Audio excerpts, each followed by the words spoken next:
Hello and welcome to In the Green. I'm Matthew Abel along with Marilyn MacDermaid, and we have another special guest for you today. It's Mr. Douglas Campbell, who is an announced Green Party candidate for the governor's race in Michigan. Hello, Doug, and welcome to the show. Thank you. Good to have you. Marilyn, you want to start questioning Doug, or would you like me to start do grilling that? him? We both know him fairly well. Since we know Doug already, what have you got down here? You wanted to ask him a few things. The thing that I best know Doug by and about, among other things, and I'll bother him about, of course, feminism, that I love to do in women's rights, is energy conservation and the windmill power and the solar power. What do you have to say about that? Well, I have a lot to say about that. I've been working on sustainable energy for about 20 years. I'm a registered professional engineer. That's my background, a professional problem solver, not a professional politician. Probably about 2/3 of the energy used in America is just flat out wasted. We could provide energy independence, sustain ourselves on our own resources, and not have any Middle East oil conflict if we would address this problem from a technical perspective. In Canada, right across the river, which has essentially the same climate that we have, a new house uses half as much energy because they've had the political nerve to go forward and implement an energy code as part of the building code. That's something that we could implement in Michigan if we have the political will to do it. And with Green leadership, we will have the political will to do that. A new house will cost a few $100s more to build and a few $100s less to heat and cool every year in perpetuity. Just sound engineering design. Just require people to meet an energy target and not dictate to architects and builders exactly how it's achieved. So you would lower the amount of energy usage per square foot and require them to meet that? Is that what you're saying? Right. The total energy usage for a house would be part of the building code, just like you have minimum standards for fresh water, minimum standards for sewage disposal, for drainage, for structural stability. We would just add an energy code to the existing building code. And so a lot of energy could be saved by conservation. A lot of energy and money could be saved that way. And it would provide jobs, I guess, also. Actually, it would probably not increase the number of jobs in the building trade. It wouldn't reduce it any. It would shift it from one It would area shift to it a another. little bit, yeah. People would have to be a little better trained and a little smarter about building houses. It probably wouldn't add or subtract from the number of people in the trade. I know you know a lot about automobile engines and automobile emissions. Yes. Can you talk about the corporate average fuel economy, the CAFE standard? Yeah, I have a proposal for Michigan, and I would like to see a sales tax incentive program on the purchase and lease of new vehicles, so that every time a new vehicle got more than the corporate average fuel economy set forth in Washington, that there would be a 1-point sales tax rollback for every mile per gallon that it exceeds the standards, and a 1-point sales tax penalty for every mile per gallon that it misses it. Right now there's very little incentive to buy a fuel-efficient car because when you're buying a new car, the cost of the fuel pales in comparison with the cost of the mortgage payments. This would be a revenue-neutral tax program. It would not cost or save the state any tax revenue, and it would encourage people to buy fuel-efficient cars when they're buying them. All too often people don't look at the $20 or $30 or $50 a week that they spend for gasoline accumulated over the lifetime of the vehicle. They look at the purchase price up front. By rolling the cost of fuel into an incentive up front, then they would start making that decision, and the manufacturers would start supplying at least Michigan dealers with the more efficient models that they're already making, primarily for overseas markets. That makes too much sense. It'll never happen. Right. Unfortunately. I hate to be skeptical. With Green leadership in the governor's mansion and in the State House, it will happen. A lot could happen. There's a couple of cars. There's Honda, though it's not American The made. Honda Insight. Yeah, and then Ford is Actually, a going to great many bring Hondas are something out. American made. Are they? Yeah. Honda operates a plant in Marysville, Let people Ohio know. Okay. that builds about 1,000 cars a day. Okay, so then we don't have to feel so bad about buying Hondas? Well, they are made in Ohio. No, You know, aside from gas, is there some other more fuel efficient or more efficient way to run automobiles? Some other type of engine that should be developed? There are any number of different technologies that could be used. Some are in the works, the fuel cells, for example. Fuel cells were ready to go. In the car business, they talk about launching a new product. Well, in 1968, the National Aeronautics and Space Administration launched fuel cells. They have been ready since 1968. They are still ready today. They just need to be manufactured and used. Unfortunately, they're not well suited to running on gasoline or natural gas or diesel fuel, and our vehicle refilling infrastructure is all based around that. There are substantial improvements that could be made with the existing ideas, simply implementing better use of the technology. Chrysler manufactures a minivan, which is exactly the same minivan as the American one. It's for sale in the European market. It has a small turbocharged diesel engine, gets 33 miles to the gallon. They, for reasons unknown to me, despite having been inside Chrysler for 4 years, refused to market it in the States. The emissions meet the Swiss and the EU standards. It could certainly be certified to American standards. And it runs on diesel? It's a diesel engine. It runs on diesel fuel. It will also run on any number of biodiesel products made from sunflower seed oil or soybean oil, corn oil, which could be produced right here in the Midwest with absolutely no connection to the Mideast problems whatsoever. Or hemp oil, right? There's a hemp mobile. We could hemp oil makes a fine fuel for diesel engines. The emissions from an engine running on biodiesel are pretty much the same as when they're running on petroleum diesel. So the emissions are still a bit of a problem. No, the emissions are not a problem. Like I said, the Chrysler diesel engine that's sold in Europe meets the Swiss environmental standards, and they're some of the toughest in the world. The EU has begun to unify emission standards throughout the European continent, and it meets those. It's really not that difficult to achieve good emissions when you have a microprocessor-based brain box watching everything that the engine is doing. Now, Doug, you're running for governor. It's going to take a lot of money, I think. Well, the famous organizer Saul Alinsky from Chicago said there's 2 ways to organize a campaign. And he wasn't referring to just a political campaign. He was referring to all kinds of campaigns that would include clean water campaigns, voting rights campaigns, and such. He said you either need organized money or you need organized people. The Green Party is going to organize people. We're going to run, we will need some money, but we will run a campaign with no PAC money, no corporate contributions, and no soft money. And with that, you can rest assured that the integrity of green leadership won't be compromised by those contributions because we simply won't accept them. Well, that's quite admirable.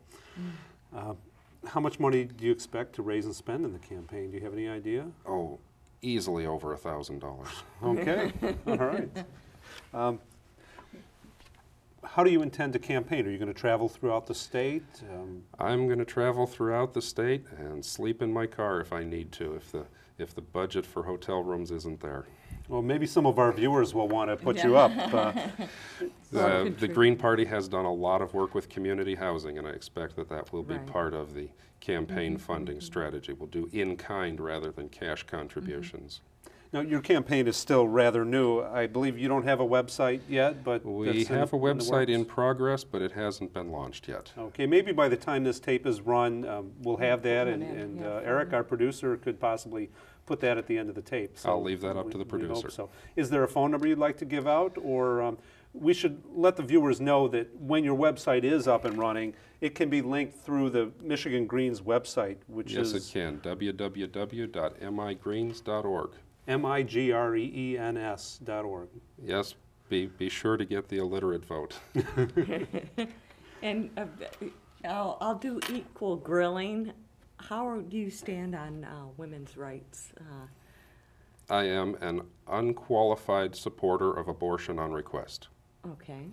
I would like to see county public health programs tailored so that abortion is not only legal in Michigan, but actually available. If I remember my statistics correctly, there are abortion providers in 7 of the 83 counties in Michigan and not 1 in the Upper Peninsula. That puts a tremendous burden on people, especially if they can't afford a car. Yeah, you're saying the A word.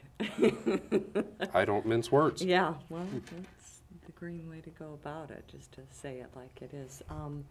What about equal rights for, you know, how women are paid, that sort of thing, you know, how women are treated in the workforce? I generally support democratic control of the economy.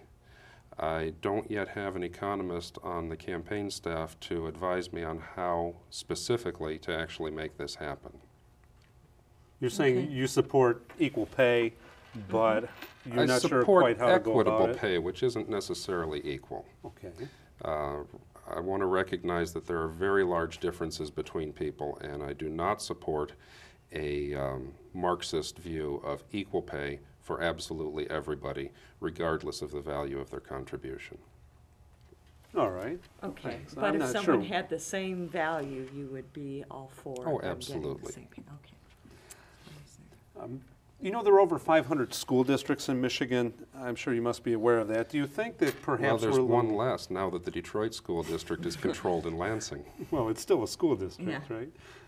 Do you think perhaps we're a little top-heavy in administration, and if we were to cut some of that, combine some school districts, could we provide better resources to the children who are actually getting the education? I don't know. I haven't investigated that. It is Americans' nature to be top-heavy on administration. It is an unfortunate fact of corporate and institutional life that you can't advance within the system without taking a managerial job. That means that people compete for managerial jobs to improve their own lives, and the net result is that an excessive number of managerial jobs are created, both in the public and in the private sector. Do you have any idea how to get around that? Well, there need to be more respect for people who are actually productive, and have removed the glass ceiling from the productive position so that people are not forced to move into management to advance their own careers and their own incomes. Great. I'm getting a high sign from the field director, stage director here, that we're going to cut for a public service announcement, and we'll come back and we'll talk about some of the other issues in your campaign for governor. Again, I'm Matt Abel with Marilyn MacDermaid, and our special guest, Doug Campbell, who's a Green Party candidate for governor in Michigan in 2002. We'll be right back.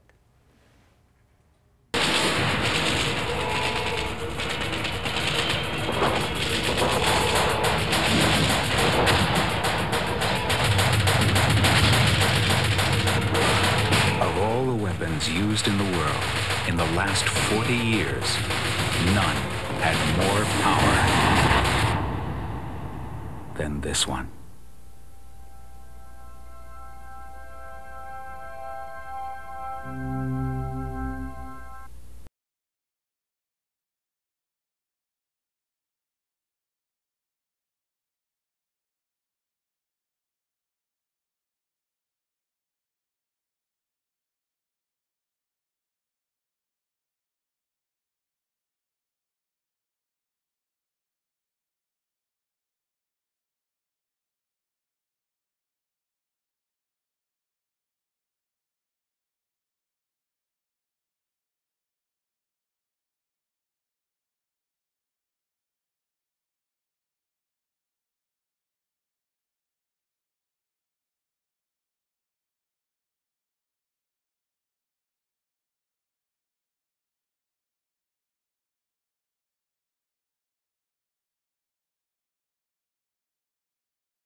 Welcome back to In the Green. I'm Matthew Abel with Marilyn MacDermaid and our special guest, Doug Campbell, Green Party candidate for governor, who's seeking the nomination anyway. Do you think there will be some other Green Party candidate to challenge you at the convention? Right now, there is one other person who has filed for the gubernatorial candidacy on the Green Party ticket in Michigan, a fellow named Larry Smith.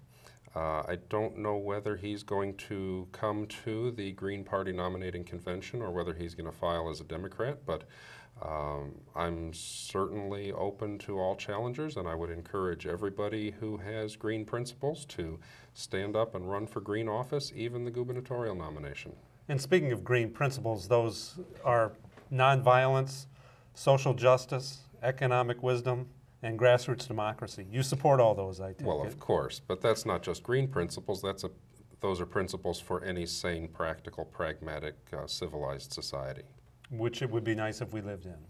That's why I'm pushing to run for a green leadership post. So why are you running for governor? And what do you think that you can bring to the table? Well, it's an off year for the White House. Okay. And we already have a good, solid candidate for that. In fact, he encouraged me to run for this very office. That person being? Well, Ralph Nader, of course. Ralph Nader. I don't think he needs to be named. Do you think Mr. Nader will be coming into the state to help on your campaign? Certainly a possibility. It's certainly a possibility. We haven't discussed it as yet, but we would certainly welcome the opportunity for celebrities to come in and raise the enthusiasm level. This is something that I frankly need a little bit of help with. 20 years as a professional problem solver and professional engineer does not really let you practice exuding charisma. You'd probably be the only engineer in the race anyway. Well, I don't know. An engineering background is a sound foundation for solving all types of complex problems. Government is certainly a complex problem, and I'm ready to take it on just as I have taken on the others. There's certainly a lot of engineers in Michigan, too. I'm sure you can relate to. Yes, they can there relate to certainly you. are in southeast Michigan. It is a land of engineering. You said you wanted to talk about oil drilling in the Great Lakes. What do you have to say about that? Well, the Green Party obviously stands for environmental protection first and foremost. But it's also a matter of shifting the focus completely. The Bush-Cheney administration is talking about oil production and energy production more generally, and it's time to stop talking about that because energy is not produced, it's found. Nobody's producing oil. Oil is a natural resource that was placed in the ground millions of years ago. It's a finite resource. There are no more dinosaurs dying and making new oil. And when the existing oil is pumped out of the ground and burned, it's gone. When the last barrel is gone, that's the end of the petroleum era. And we really ought to start thinking about what we're going to do next, now, or else we're going to find ourselves burning the last barrel, looking around bewildered and saying, gee, what do we do now? Right. And what do you think we should do now? I'm proposing not just one windmill like we have as a demonstration pilot project in Traverse City, but hundreds or thousands of windmills like they've built in Minnesota. They currently have a 107 megawatt wind farm, which is producing electricity at 3 cents per kilowatt hour, which is about a third or a fourth what Michigan customers are currently paying for electricity. Wind energy is abundant in the west and northwest sides of Michigan near the shores of Lake Michigan. There are few high obstacles to wind on Lake Michigan, and it comes across the lake unimpeded and reaches our western shores with substantial energy. All we have to do is put up a wind farm and capture it, change it into electricity, and distribute it throughout the state. With low-cost electricity, we can sustain the heavy manufacturing that Michigan is famous for. We can So we can run auto factories on wind power. We can convert wind power to electricity and run absolutely anything on Run it. the whole community. In fact, maybe we can run the cars on it. Huh? We could certainly run cars on electricity. Batteries are a black art, a problem that has not been completely solved, but electric cars do exist. They do run well. They're not well suited for cross-country trips, but quite frankly, a lot of us only take cross-country trips a few times a year. The one car, like the Honda car and the ones that Ford's are going to be working on, and from what I understand, and other companies will come in on it, have gas and batteries, so they're able to switch. Isn't that the idea? That's of that true, car? but those hybrid vehicles are not equipped to tap electricity from a plug. So yeah. you would be back to the problem of your electric car range would be limited to the length of your extension cord. Doug, my prompting, Matt's pointing at, it's my turn to ask you about your stance, how you feel on environmental pollution. Many people have noticed that 2 or 3 generations back, cancer was not a major problem. Cancer is, I hate to say it, largely self-inflicted. Sometimes it's self-inflicted by an individual's habits of diet rich in fat, diets rich in red meat, and tobacco is another major contributor that's self-inflicted. But it's also self-inflicted as a group. We use a litany of chemicals today that were just unheard of before 1940. The radionuclides in the air released from atomic testing, from the routine operation of nuclear power plants, is contributing to a number of cancers. There was a study just published last year that shows that when a nuclear power plant shuts down, that in about 4 years, the rate of childhood cancers and leukemia drops by 1/3. And this is not power plants which are having problems. These are not power plants that have had accidents. This is just the routine release of radionuclides from the operation of the plant. The sooner we shut down nuclear plants, and with a large-scale wind farm, we could do exactly that, the sooner we cut down the rate of childhood cancer and leukemia. And those wind farms really don't have much in the way of side effects, do they? They have no chemical emissions whatsoever, aside from maybe a pint or 2 of used oil every once in a while when you change the oil in the gearbox. Certainly less than any fuel-based system. The most significant environmental effect we've noticed is that occasionally the blades strike a bird. Right. If we have all that, all those windmills, where will they be built? Should we import them from overseas, as many of the major wind producers are overseas? Or do you think Michigan's a manufacturing state. I don't see any reason to build heavy machinery and then spend a lot of money and additional fuel transporting it halfway across the world. Right. The United Auto Workers and the could establish some sort of partnership with one of the major aerospace manufacturers. Maybe Boeing could be tempted to build a plant here. There's technologically very, very much similarity between airplane components and wind energy components. The Republicans seem to have scared people into thinking that clean environment means fewer jobs. Do you agree with that? The Republicans scare me too, Matt. I say I agree with that. I guess that was kind of a strange question, wasn't it? I've heard this argument before, that green policies mean reduced jobs. There's been the accusation that Greens would promote the elimination of the internal combustion engine. And to that I would say, first of all, that at least this year it's not true, and second of all, so what if we do? I'd like you to think back to about 1972, and if the Greens were active in 1972, maybe somebody would have said that they promote the elimination of the carburetor, and that's going to undermine manufacturing jobs in the automobile industry in southeast Michigan. In the intervening 30 years, the carburetor has been completely eliminated from the modern automobile.